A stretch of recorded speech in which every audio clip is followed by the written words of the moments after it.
My name is Chris Strunk. Some of you may know me from my court cases over the last 3 years here in New York and Washington, D.C.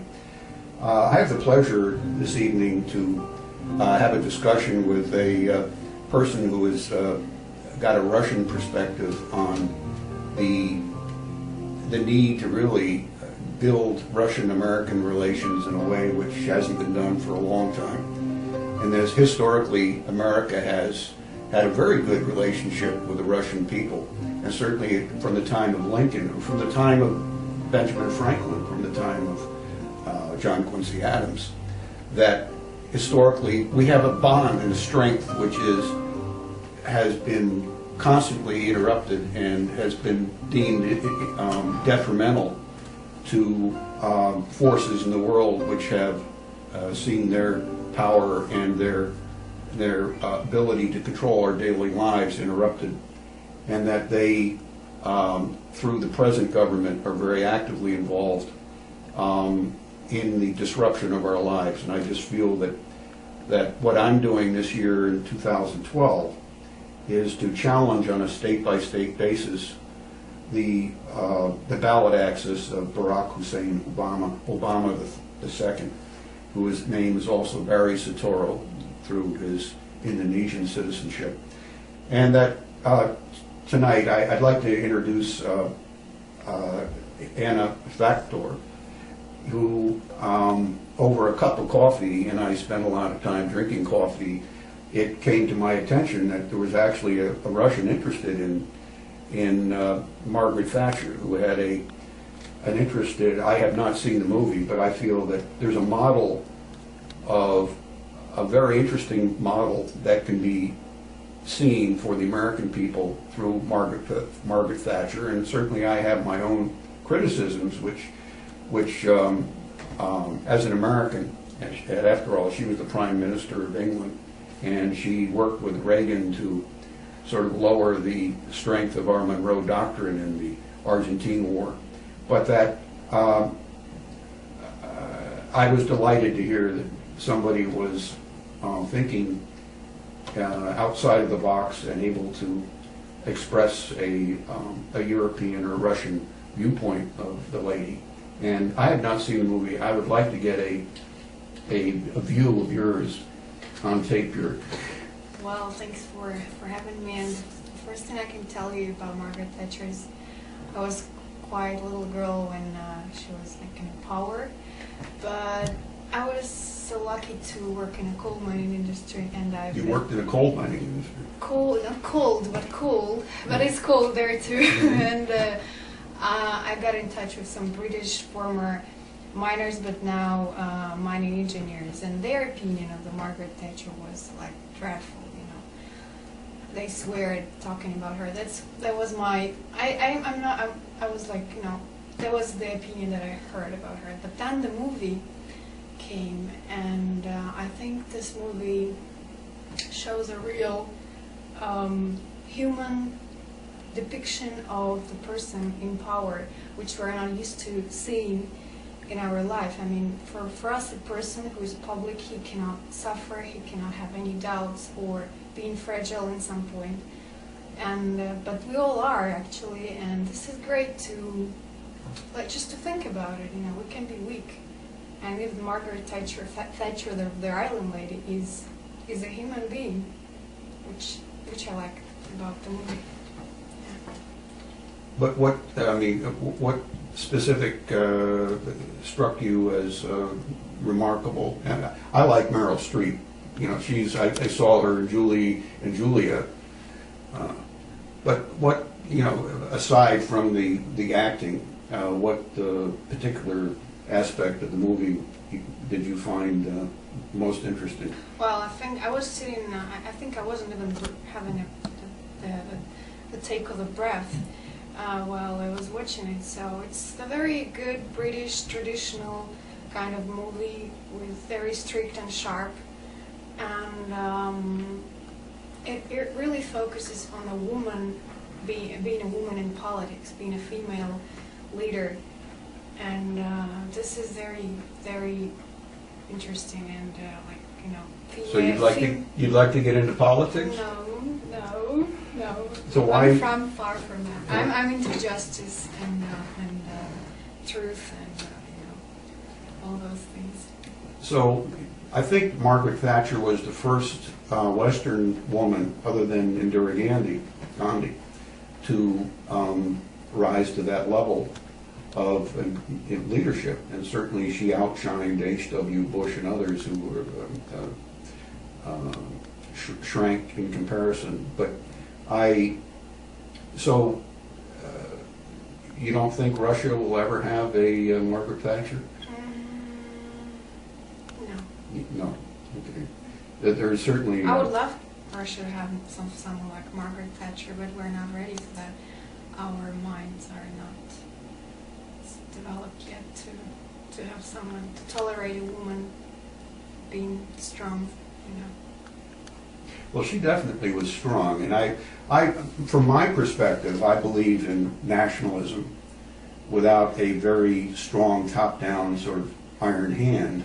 I believe in bottom-up politics. The United States is a country founded on individual rights, and rights which came by a common agreement, not from a king, but from a God, and God being, as a belief, the core of what became the American Declaration of Independence and the Constitution, and formed the basis to pull together the revolution against a king who had always thought of us as heathens and animals who were to be taxed and prevented from individual success.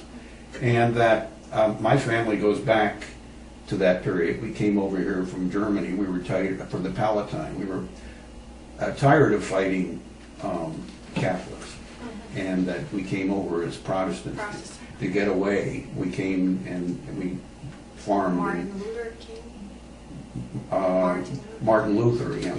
Luther in 1517 had, as a Catholic priest, nailed a long list of complaints to the door of the church, and from that point on, you had Calvin in Switzerland, and you had John Knox in Scotland, who then carried on, and they were the three central figures. And of course, you had Henry VIII, who went through all his wives because he couldn't get a proper divorce. He condemned all of the monasteries, he took all the land, and he turned the monasteries into horse stables. And that he eventually got an Anglicanism in Anglican Church. Yes, he became the Pope of the Anglican Church, and it really, there is no, like, Queen Elizabeth is essentially the Pope of the Anglican Church to this day, you know. And of course, we threw all that off. You know, we're not ruled by men.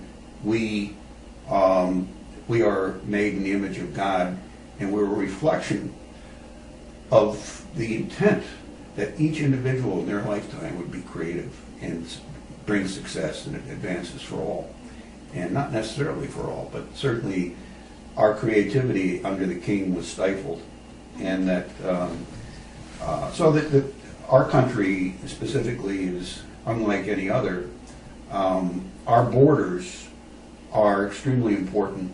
We have 50 sovereign states which have sovereignty separate from the general government, and we share, it's a power sharing arrangement where our foreign policy and the defense of the nation is a compact through the Constitution, and that if the government does not protect us and protect the interest of the states and the people that control the governments of the states and control the government of the United States, you know, the governments are there because the people want them there, and that they serve the people.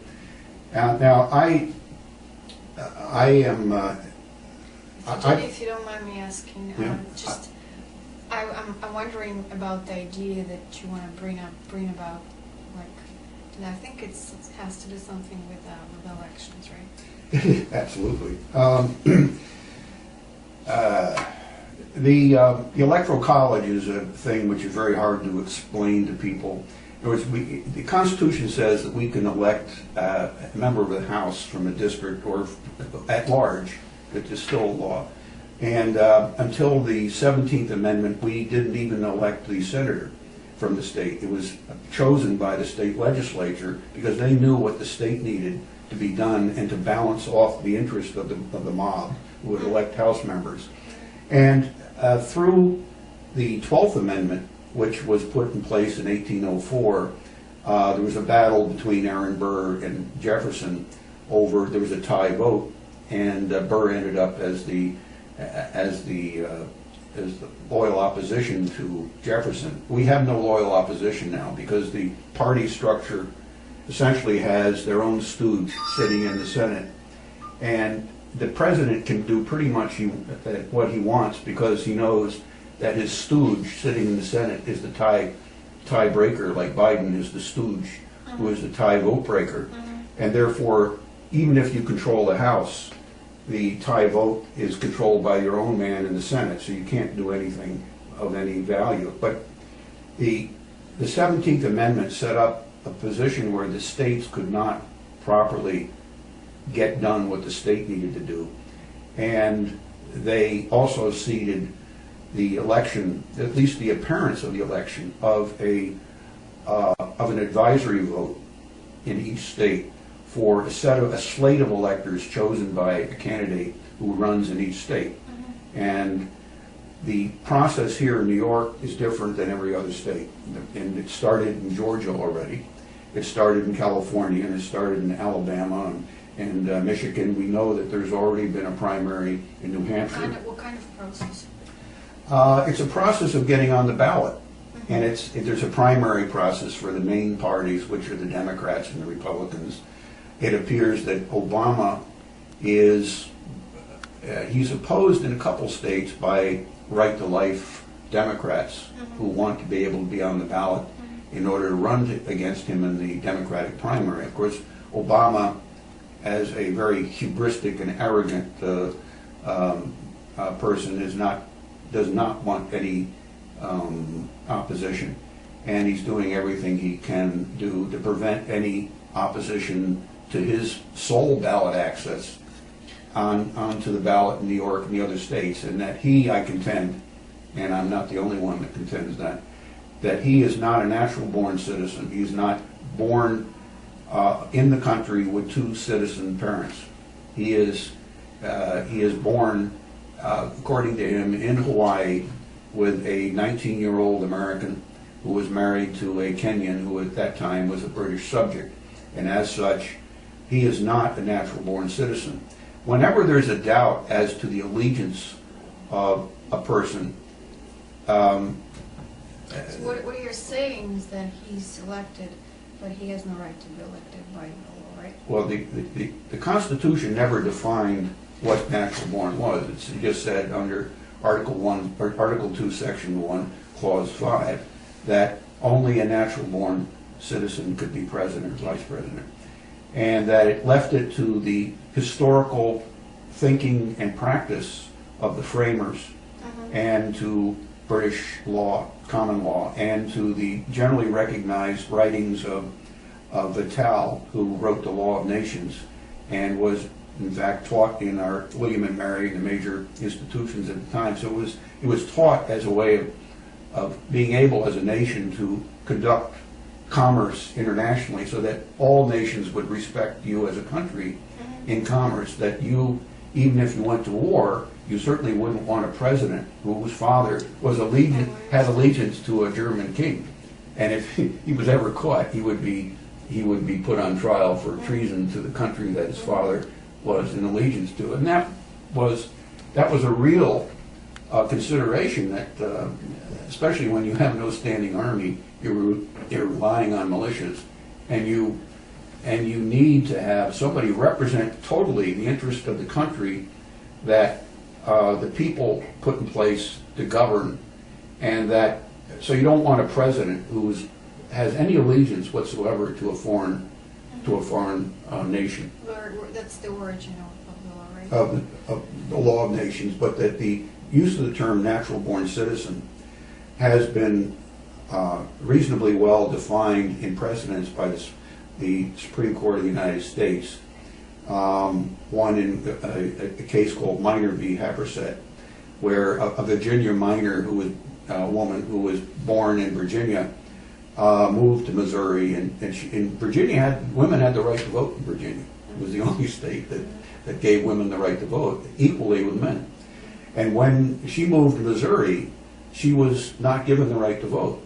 So that she took that to court in Missouri, and she said that she, under the equal privileges and immunities under the Constitution, that the citizen in one state has equal privileges and immunities of another state, and that she would be entitled to vote in Missouri, and that the Missouri law was unconstitutional. Yes, and every state has to have legalized the one-sex marriage. Right, that was the 19th Amendment, but it took until 1919 that when the women's suffrage movement actually, and that minor case was basically the fuel that built the women's suffrage movement. And blacks got the vote before women did, which is quite ironic when you think about it. And the women's suffrage movement, who was pushing for the 15th Amendment, as they were pushing for women's rights.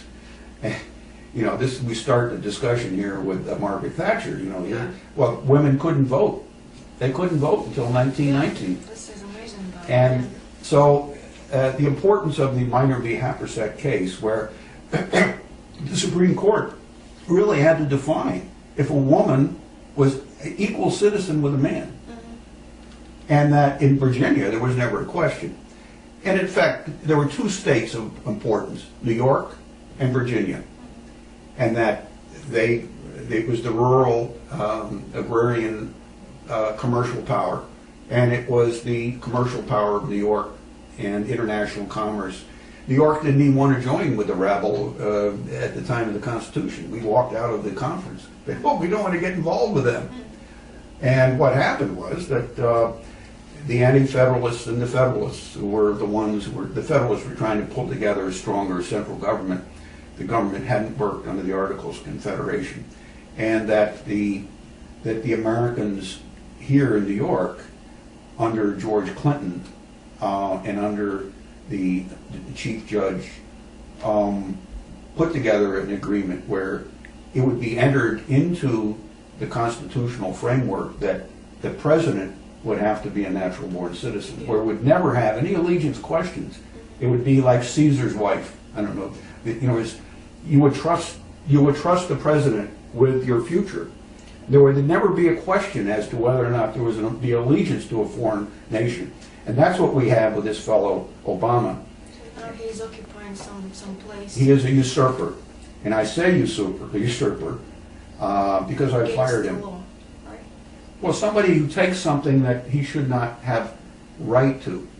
In other words, he's assuming at office through subterfuge and lies.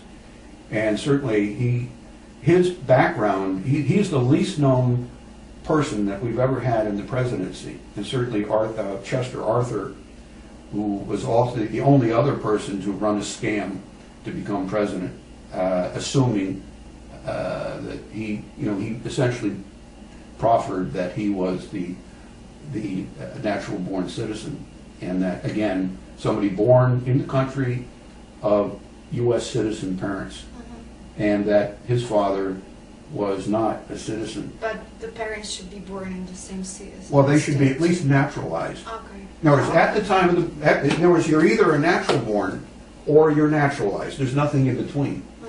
Now, with the 14th Amendment, there becomes more complications. It does not change the definition of natural born, but it does say to the states that anybody born in your state is assumed to be a citizen. And that, so it creates a new category of citizen, where you can have a mother who is a foreign or a father who's foreign, but if you're, if there's the way I put it, if there's doubt, sort them out as to natural born. If there should ever be a doubt of allegiance, that person's not natural born. So that there's a blurring that has been used in the 2008 election, and it's all wrapped up in immigration law and the whole attempt. And we've got close to 40 million illegal aliens in this country. This country, we've been invaded. And it started with Reagan, and Reagan gave supposedly 3 million people amnesty, and then that all of a sudden became 6 million overnight because they were hiding. And And of course, Gingrich was involved in that. You know, Gingrich. 6 or 16? 6 million. Oh, okay. So I that, thought I spoke 60 first. but it ended up It would with. be drama for the United States. Well, the country's been invaded, Yeah. and it's been going on for a very long time. And but back to the issue of the people, the citizens of the United States, excuse me, they choose who to represent them in Yeah, government. And unfortunately, with what was called the capping of the number of House members in the House, in effect, we should have one representative to 30,000 people. Mm-hmm. And that right now we've got close to 720,000 people to one representative. So it's very easy to bribe and pay, or the corporations bribe and pay and take over the congressman. He spends his time not talking to his people, not making statements, and he spends his time invisible to the general population in which he represents, and he takes his money from private industry and private corporations. So they capped the seats in 1929, in June of the 29, so that they used the formula of 1910, 1912, when we had 433, and then when Arizona and New Mexico came in, we got 2 more electors, and that made 435 in the House of Representatives. So that we should have 10,000 members right now. And 10,000 members would return to the people the control of their representative. And that there's no true, the people have no true voice in their House member. That House member is bought and paid for. This sounds very, very unusual and surprising for me. Of course, I believe, like, because you live here and you know better. But from the Russian, like standard Russian point of view on the American politics, for example, my grandmother is the biggest Democrat in Russia. She was supporting every democratic movement, and of course, for her, I think American democracy is the example, as well as for the rest of the population of the world. You know, America is a democracy, is a true democracy. But as it turns out to be, you know, as you sound, and there is no example. You know, everything fades. I'm afraid of democracy, and so were the framers of the Constitution. They realized that rabble, who are uneducated and are swayed by emotion, cannot reasonably protect the interest of the country. We are a constitutional republic with representation only in the House of Representatives at the beginning. The states who had deliberated and actually run each sovereign state, they have a very good understanding of what the state needs, and they were the ones who chose the senator. And they were the ones who chose who was going to be their interest served as a president. So we never voted except for a House member. Everything was the election of the state representative is more important. And that, in most cases, it started out in New York, in most cases you had to be a landowner. You had to own land. And or you had to rent, it had to be a renter for a certain amount, 20 shillings or something. If you're a renter, then you could vote for an assembly member. So that there was never really discussion of women voting or not, because most women didn't live in rental condition. They married, and they were a condition of their husband's ownership of property. So even a slave could vote. And in fact, they started voting in 1832 in New York. But that if you were a freedman, it was not a measure of color of the skin. It was always a measure of were you able to rent or own land? Because we've had, New York has had a history of blacks who are landowners, and therefore they could vote in our elections. So we are a constitutional republic. Democracy scares the hell out of me, Anna. And that, because when an education system goes down, it's a race to the bottom. It's a race for the pretty face. I love my mother dearly, but when she voted for Jack Kennedy, he had a pretty face. She voted for John Lindsay, the man who was part of the night. He was the mayor of New York. Good looking. He was the best man running. She thought that he was the best looking man. Now you would never find a man who would consider that to be weighed. I mean, Lincoln was ugly. You know, I'm for banning all pictures in elections so women aren't swayed by their emotions. I don't know what you would think about. Maybe we can put that off. But of course, that's our nature.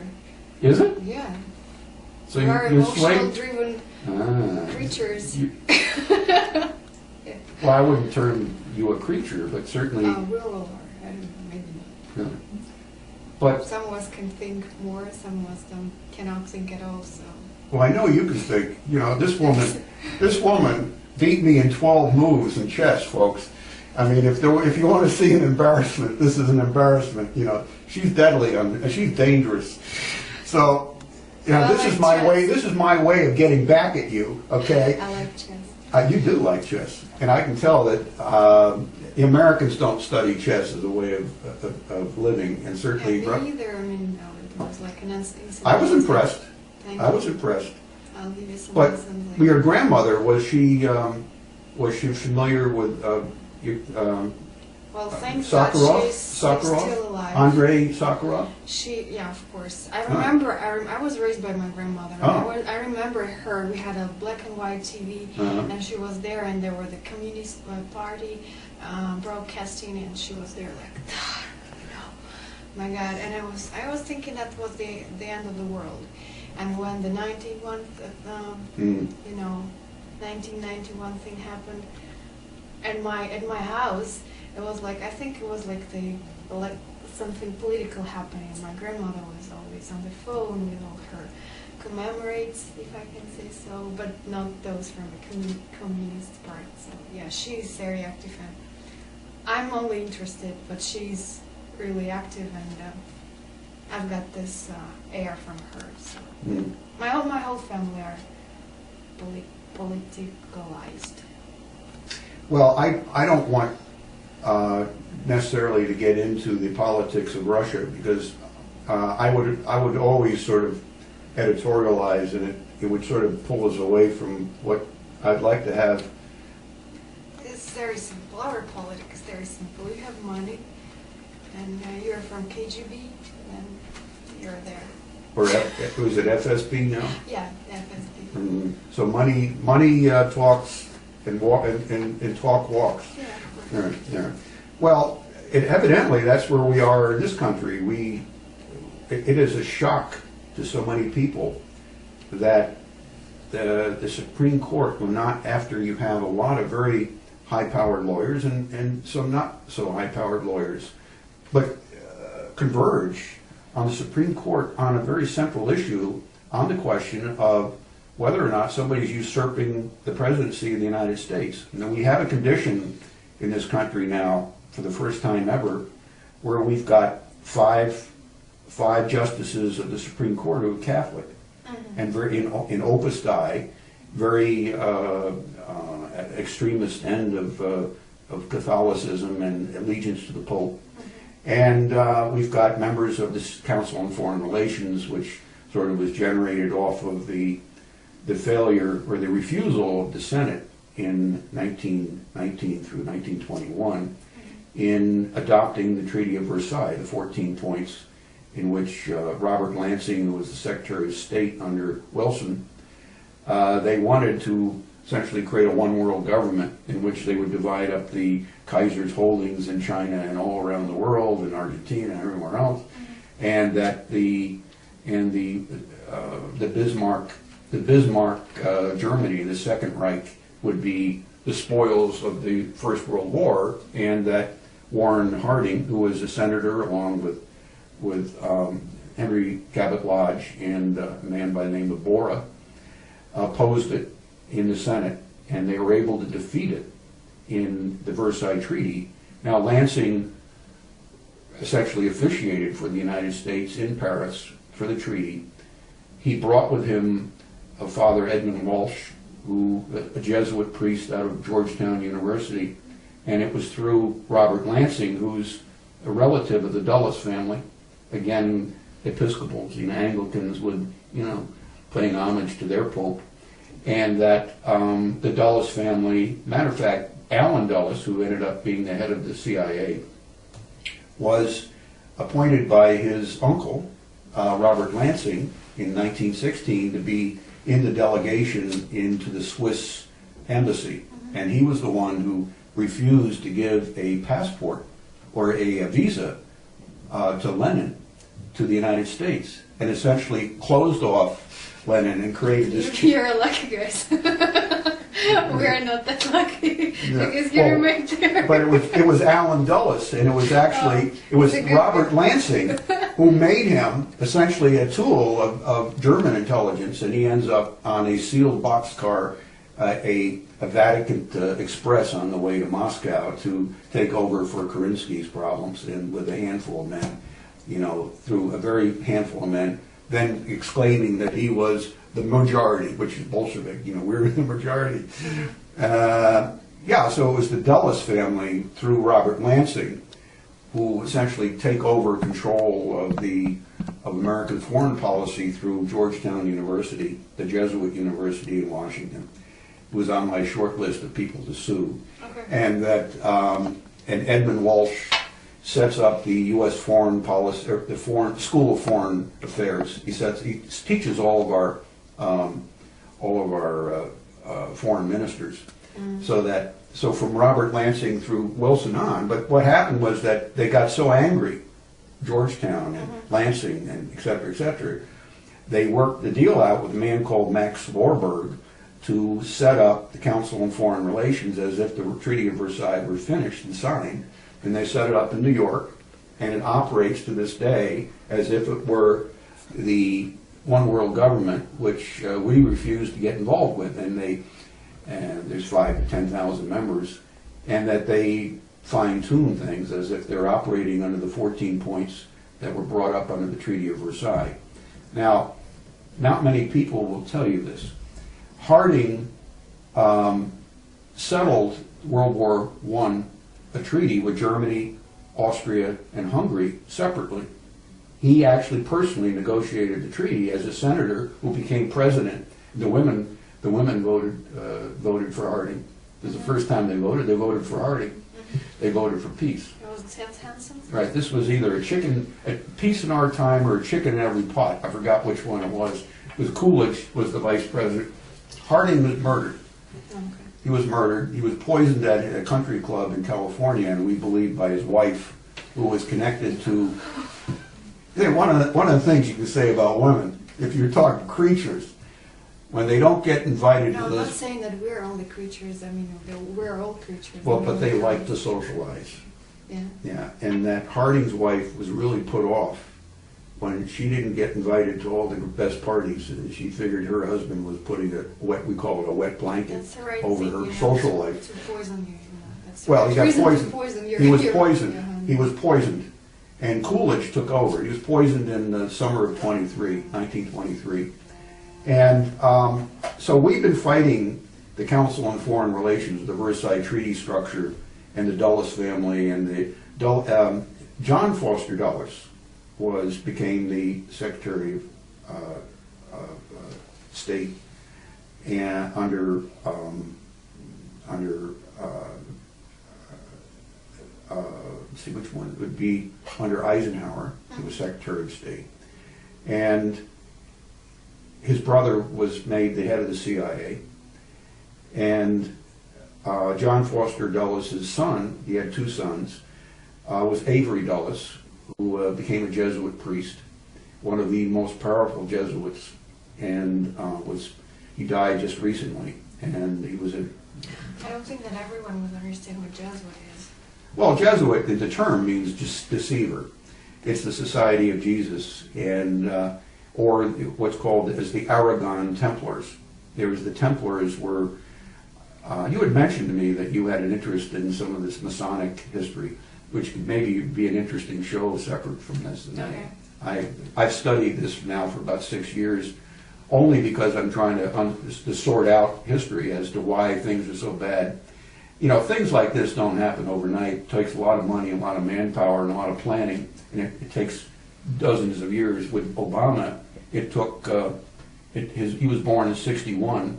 His mother worked for the Foreign Foundation, and she made her existence by spreading her legs all over the world, having other people's children. Excuse me if that's crude, but that's the best way I can put it without getting crude. But that he is a man with a very unknown history. I know probably more about his history than most people because I've been working on this since Phil Berg went to court in August of 2008, and that he was sort of he lulled the population into a certainty that somehow there would be a sorting out of this natural born status. Well, this time around, I'm not going to let the Phil Bergs lull the population. I've got people operating all over the country, writing letters to their boards of election. These are various this is my website, Sovereign Home Rule. This website right here, you search for Obama Ballot Challenge. Now, this particular website, I've worked with the people working in that, and they have, on a state-by-state basis, all the laws necessary for them to understand how to write a letter and on what basis to write a letter to challenge the ballot access of Obama in the specific state, to exclude him from the ballot. So now, Rise Up for America, my friend Carl Svensson who wrote his Secretary of State complaining about the natural born citizen style, the eligibility of Obama in Georgia, along with Pixel Pirate. I won't mention his name, but he's a friend of mine also. He's an excellent computer person and does forensic computer research as to where, who did what, where, when, and the pinging, and who did what, where, when, and how. There's a lot of... to have a friend like that. Yes, and I can think of a couple other people, but certainly these are websites which I have friends in Mario Puzo, I have friends in Orly Tates. I know Commander Kirshner, who was represented by Mario in a series of cases. Let's see, I'm looking for Leo Donofrio. He's one of the best researchers, at least at the same excellence level as Mario. Leo went to St. John's University as an attorney, and they both operate out in Jersey. I don't know why they're in Jersey, but that's where they're operating out of. But this website, Obama Ballot Challenge, is a website where I'm urging, and I'm saying this because it's going to be a battle which I'm going to report on an ongoing basis. I'd like this. You see this as a series of fighting the shadow. We're fighting the shadow, and certainly the way to do it is on a state-by-state basis. What I'm urging anyone who is viewing this to do is to go to this website, get the address of their state board of elections or election supervisor, and write them a letter and certainly challenge the eligibility status of Obama. He was born, according to him, he was born in Hawaii. His mother was a 19-year-old U.S. citizen, and his father was a British subject here as a foreign alien student with a visa only to go to school. He was a non-immigrant. If he were, let's say, visiting here on a regular visa, he could marry, and he had a road to citizenship. But that Obama Sr. was on a student visa. It was limited. He was considered non-eligible for a green card, non-eligible to become a citizen. He was here only and solely for the purposes of education. So when he married her, it was even with the ulterior motive of getting an extension so he could go to Harvard. He gets his doctorate from Harvard and goes back to Africa. That doesn't change the fact that Obama has an allegiance split with a British subject father. Now, nobody out there can convince me that the founders and the framers of the United States, after fighting a revolution, would ever permit somebody who had a British father to an allegiance to a British subject to become president of the United States in 1788. Wouldn't happen, folks. And certainly those who believe just because the clause says that because you're grandfathered in, we had the revolution, now you're a citizen of the United States just because you're grandfathered in, believe me, if anybody who was a Tory, anybody who had allegiance to the king, they had their houses burned down. They were hung. There was a lot of violence. Washington tried to suppress it. But the point is, anybody who was a Tory would not be considered a natural-born citizen, able to, with full, complete allegiance to the United States, become the president. It would never happen. Now, not 1 second would anybody ever be able to argue that until basically the deprogramming of the general population with the way the press has handled the election of this president. What happens is there's a lot of money, and the money goes to the press. And the press do the advertising. So, you know, there's like one hand washing the other. The more money that Gaddafi raised for Obama, the better it was for the press. And they made a lot of money, raising $1 billion now. And they're running the propaganda machine through the mainstream media. And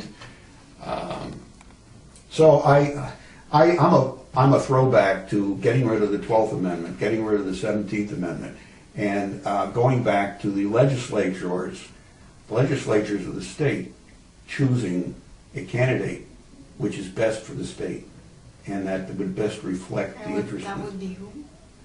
That's a good question. That would be whom. Right now we've got, in New York State, we've got 150 assemblymen, which they haven't increased for 70 years.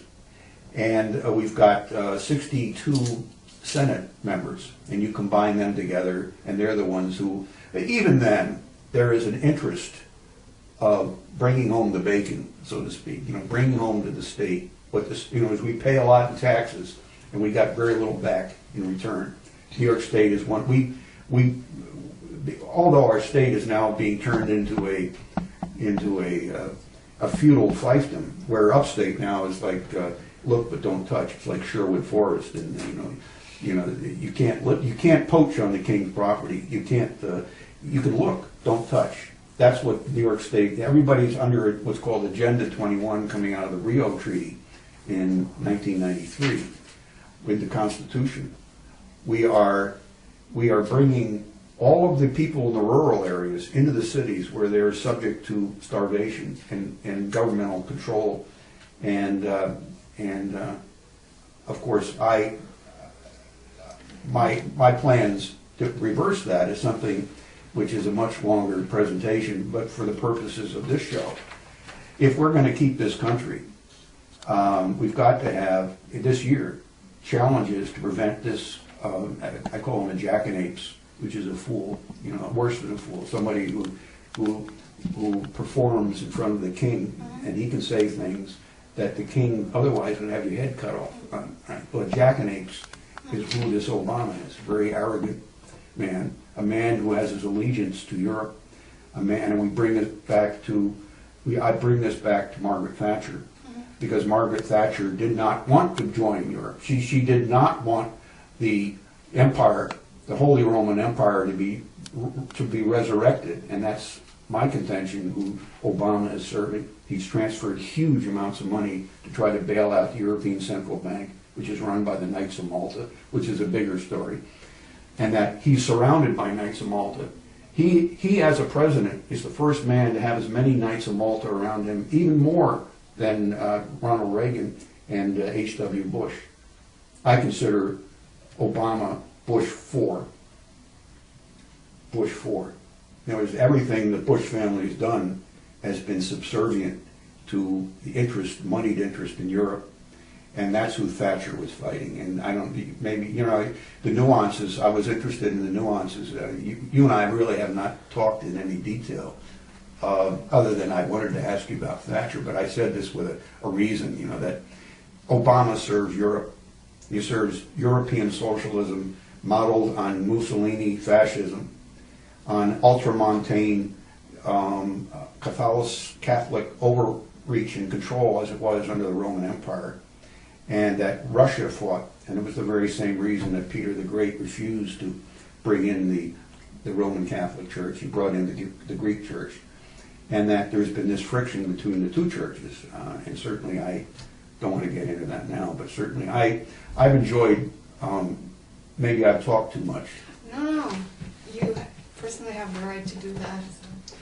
So, I wish you good luck with your venture. Well, look, certainly the freedom of speech, which I've seen you use your freedom of speech, so I suffer urge. a lot for them about that, so but still I keep on doing that. Well, I'm really worried about whether or not we're going to have this freedom of speech and our right to pursue happiness, which is probably the only country where it's in writing you have a right to pursue happiness, and I certainly urge you to become a citizen as rapidly as possible. I know that you found yourself friends here, and certainly I've been very glad to have you as a friend. I thank you very much. Thank you, Chris. Thank you. Yeah. So. Thank you. And part two may be one of these parts, but but certainly as the fight unfolds on a state-by-state basis, I would like to renew this. And would you join me again? So I don't but it's efficient. See, it's hard. It's very hard to sort out. I had the pleasure of being interviewed several times in Manhattan at the public access studios there with a woman who had retired and she taught methods and materials at Hunter College, and she is now situated in other things, and I haven't had. I have a hard time just talking to a camera. It seems very unyielding, and so perhaps you join me again, so I don't have to repeat this whole thing. Oops, absolutely. All right, great. Thank you. Thank you very much. Yeah, Thank sure. you. Yeah.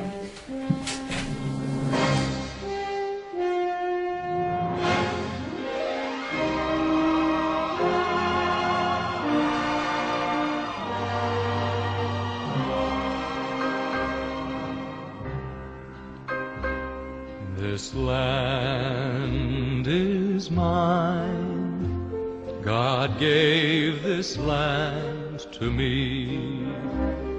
This brave, this golden land to me. And when the morning sun reveals her hills and plains, I see a land where children can run free. So take my hand and walk this land with me, and walk this lovely land with me. Though I am just a man, when you are by my side, with the help of God, I know I can be strong.